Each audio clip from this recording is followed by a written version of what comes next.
Halo semuanya, Assalamualaikum warahmatullahi wabarakatuh. Salam sejahtera untuk kita semua.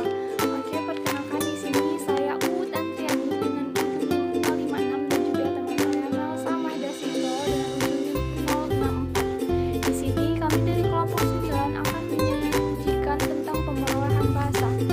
Baiklah, pertama yang akan menjelaskan adalah saya. Materi pertama yaitu adalah sejarah kajian pemerolehan bahasa. Nah, dalam Ikram 1989 itu membagi perkembangan studi tentang pemerolehan bahasa menjadi 3 tahap. Yang pertama adalah periode buku harian, yang kedua adalah periode sampel besar, dan juga yang terakhir adalah periode kajian longitudinal.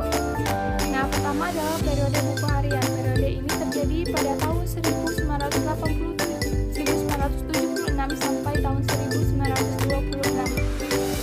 Pada masa ini, kajian pemerolehan bahasa anak itu dilakukan dengan penelitian mencatat apapun yang diucapkan oleh anak dalam suatu buku harian. Oleh karena itu, periode ini dikatakan sebagai periode buku harian. Kemudian pada periode sampel besar. Nah, periode ini terjadi dari tahun 1926 sampai tahun 1957. Untuk mendapatkan hasil yang sahih dan juga akurat, diperlukan sampel yang besar. Ada peneliti yang bahkan memakai sampai 480 anak untuk mengetahui keterampilan tertentu pada anak. Oleh karena itu, periode ini dikatakan sebagai periode sampel besar. Kemudian periode kajian longitudinal. Nah, studi longitudinal itu memerlukan waktu yang sangat panjang karena yang diteliti itu adalah perkembangan sesuatu yang dikaji dari suatu masa ke masa yang lain. Oleh karena itu, periode ini dikatakan periode kajian longitudinal. Kemudian materi yang kedua itu adalah metode penelitian pemerolehan bahasa. Terdapat metode dalam penelitian pemerolehan bahasa. Yang pertama itu adalah metode observasi, yang kedua metode wawancara, dan juga yang ketiga adalah metode eksperimen. Yang pertama, metode observasi. Nah, metode ini data yang diperoleh dengan merekam ujaran maupun tingkah laku anak saat belajar, kemudian baik secara auditori maupun visual, dan data itu ditranskripsi dan juga diamati bentuk visualnya, dan akhirnya diolah untuk ditemukan kesimpulannya. Kemudian metode wawancara. Nah, metode ini itu berguna untuk mengecek sesuatu yang ingin diketahui oleh peneliti. Berlanjut ke metode eksperimen. Nah, metode ini itu hanya dipakai kalau peneliti ingin jawaban terhadap suatu masalah. Kemudian materi yang ketiga itu adalah universal bahasa.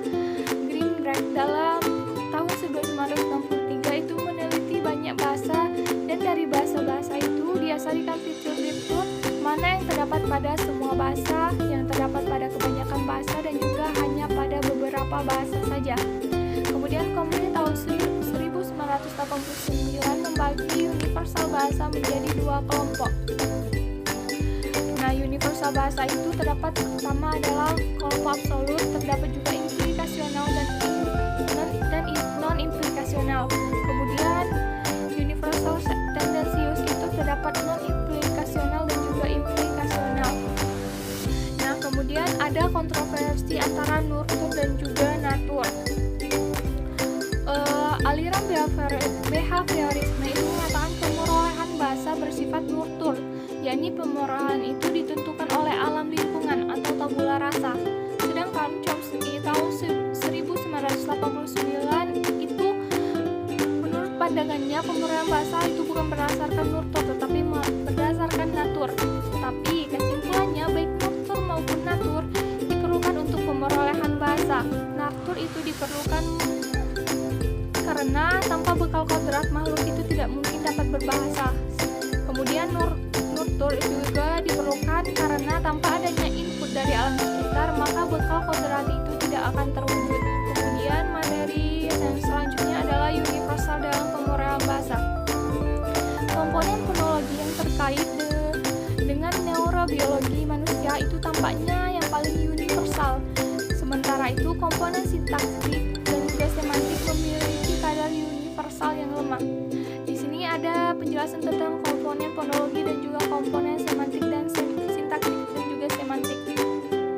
Pertama itu adalah komponen fonologi. Nah, Roman Jacobson mengemukakan adanya universal pada bunyi bahasa manusia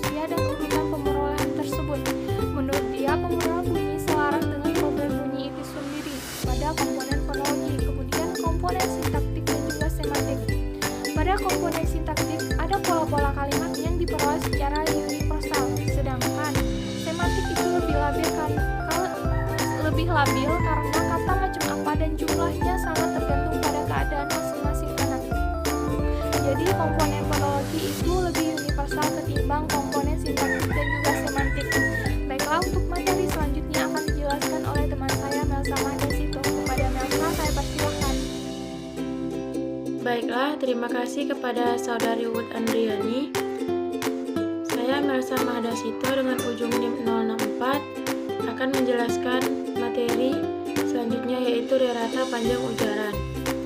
Brown 1973 mengukur perkembangan sintaksis anak dengan nama Mean Length of Utterance atau rerata panjang ujaran.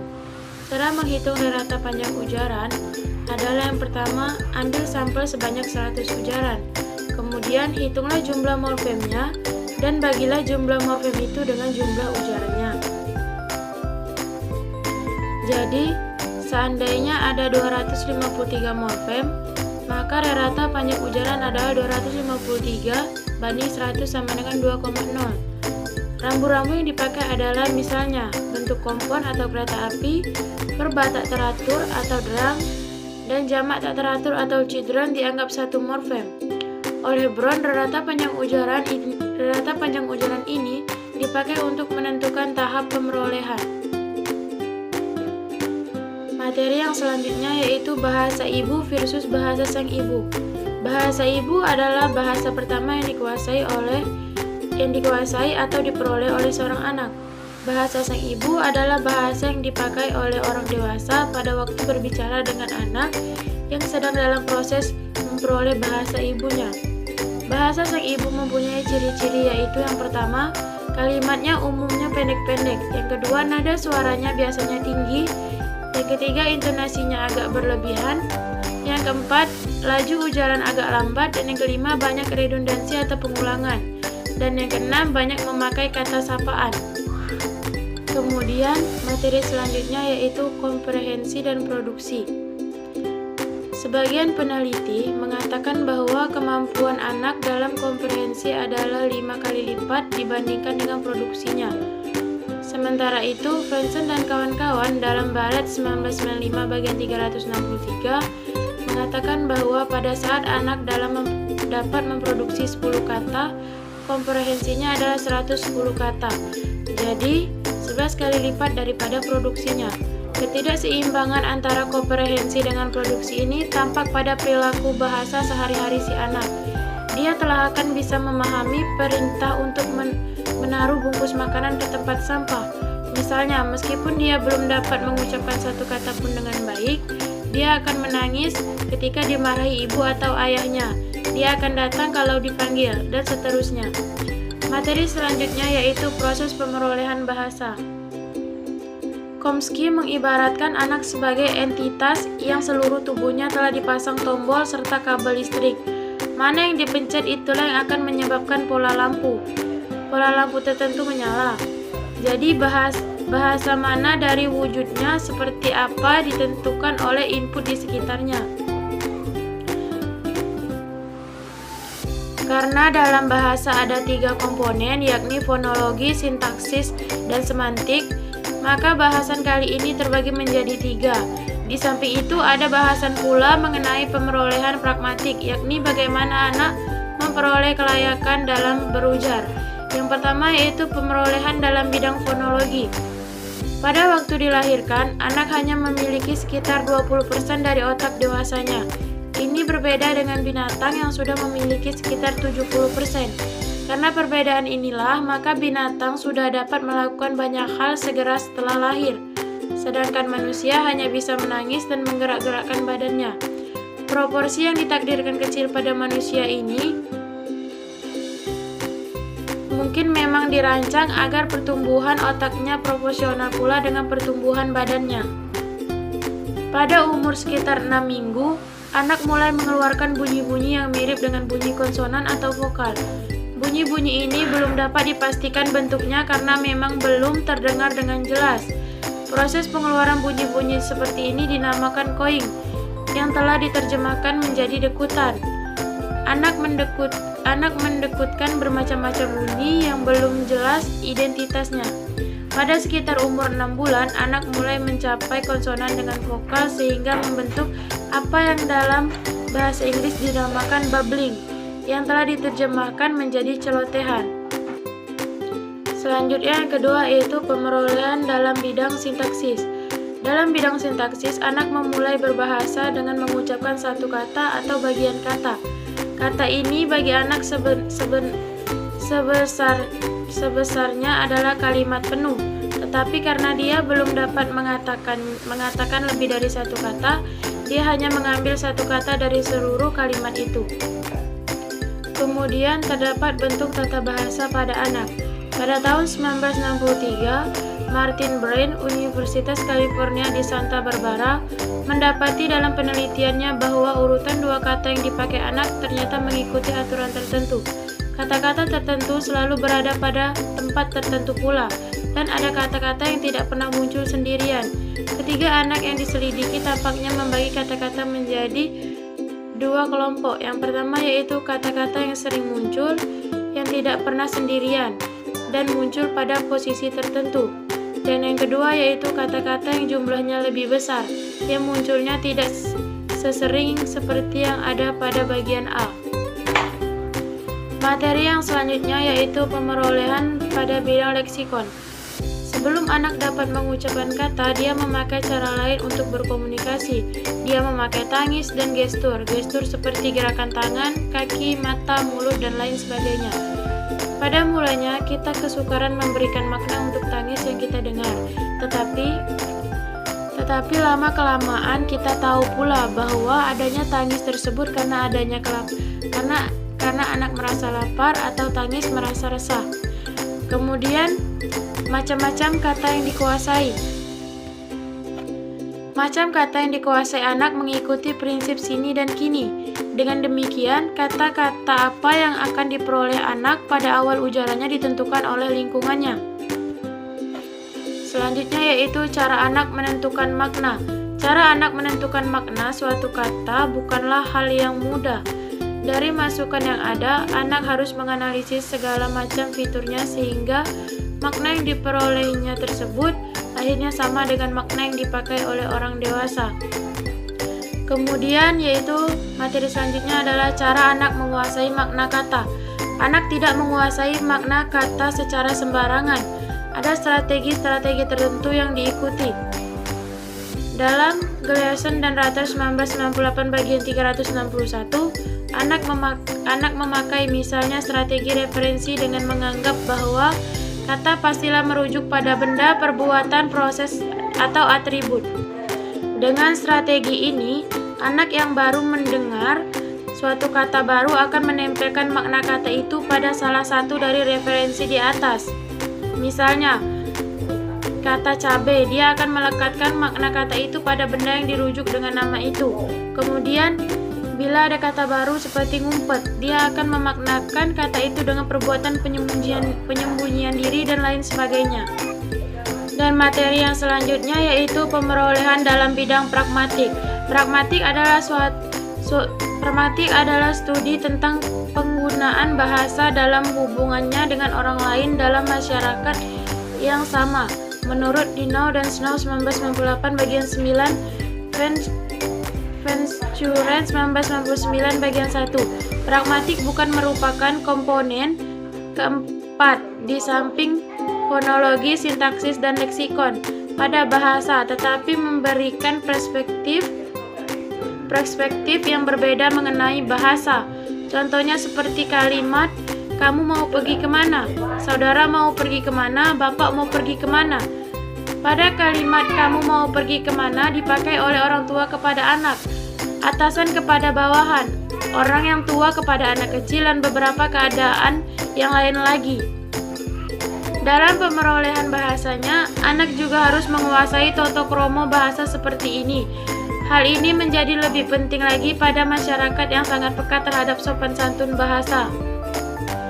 Karena pragmatik merupakan bagian dari perilaku berbahasa, maka penelitian mengenai pemerolehan bahasa perlu pula mengamati bagaimana anak mengembangkan kemampuan pragmatiknya.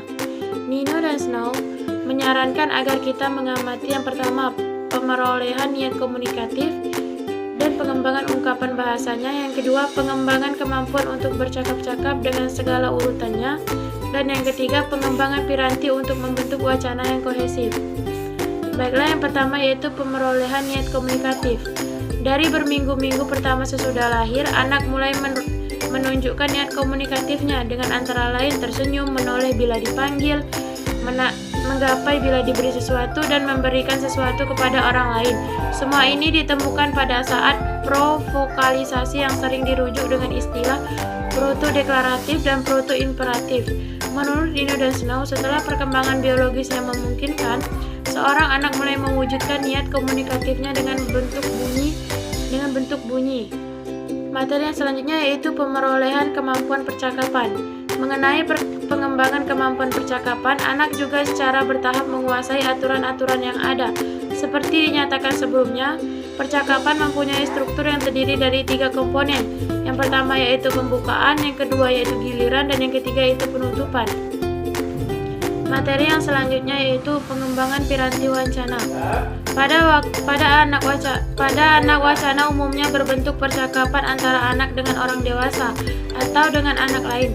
Percakapan seperti ini dapat berjalan cukup lancar karena interlokutor anak adalah orang-orang terdekat yang umumnya memberikan dukungan kalimat-kalimat penyambung. Pada percakapan antar orang dewasa, dukungan kalimat penyambung ini tidak ada. Akan kedengaran aneh kalau antar orang dewasa ada kalimat seperti ini. Pak, habis itu kemana si Ahmad pergi, Pak? Percakapan antar orang dewasa didasarkan pada asumsi akan adanya pengetahuan tertentu pada si interlokutor sehingga informasi yang sudah dapat dipilah-pilah menjadi mana yang lama dan mana yang baru. Asumsi ini belum dapat diterapkan kepada seorang anak. Kemudian materi selanjutnya yaitu waktu pemerolehan bahasa dimulai. Waktu pemerolehan bahasa dimulai. Kapan sebenarnya anak mulai berbahasa? Karena berbahasa mencakup komprehensi maupun produksi, maka sebenarnya seorang anak sudah mulai berbahasa sebelum dia dilahirkan. Melalui saluran intrauteran, anak telah terekspos pada bahasa manusia waktu dia masih dalam janin, Ken dan Miolo. Kata-kata dari ibunya tiap hari dia dengar dan secara biologis kata-kata itu masuk ke janin. Kata-kata ibunya ini rupanya tertanam pada janin anak. Itulah salah satu sebabnya mengapa dimanapun juga anak selalu dekat pada ibunya daripada ayahnya. Baiklah, itulah penjelasan dari saya. Sekian penjelasan dari saya. Wassalamualaikum warahmatullahi wabarakatuh.